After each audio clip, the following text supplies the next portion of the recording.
रब्बी हंगामात शेतकऱ्यांना मोठा फटका बसल्याची धक्कादायक घटना समोर आली आहे। बुरहानपूर जिल्ह्यातील पातोंडा येथे कांदा बियाण्यांच्या नावाखाली शेतकऱ्यांची मोठी फसवणूक झाल्याचा आरोप होत आहे। विशेष म्हणजे ही फसवणूक दुसऱ्या शेतकऱ्यांकडूनच झाल्याचं समोर आलं आहे। बुरहानपूर जिल्ह्यातील पातोंडा गावातील शेतकऱ्यांसाठी यंदाचा रब्बी हंगाम धक्कादायक ठरलाय। गावरान लाल कांद्यांचे बियाणे म्हणून खरेदी केलेल्या बियाण्यांमधून प्रत्यक्षात पांढऱ्या कांद्यांचे उत्पादन निघाल्याने शेतकऱ्यांची मोठी फसवणूक झाल्याचा प्रकार उघडकीस आलाय। पातोंडा येथील शेतकरी कृष्णा गोविंदा महाजन यांनी सोलापूर परिसरातील शेतकऱ्यांकडून गावरान लाल कांद्याचे बियाणे खरेदी केले होते। त्यानंतर त्यांनी योग्य पद्धतीने शेती मशागत करून कांद्यांची लागवड केली। औषध फवारणी, खतांचा वापर आणि सर्व शेती प्रक्रिया काटेकोरपणे पार पाडली।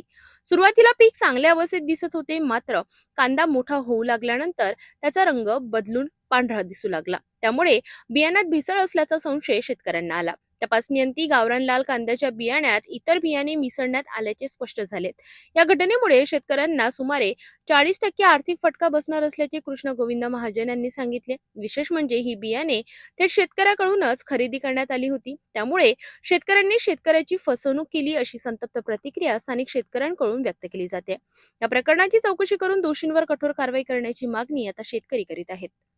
बोगस बियाणांमुळे शेतकऱ्यांना होणारा तोटा ही गंभीर बाब असून प्रशासनाने याची दखल घेऊन कठोर कारवाई करणे आवश्यक आहे। अन्यथा अशा प्रकारच्या घटना पुन्हा घडण्याची भीती व्यक्त केली जात आहे।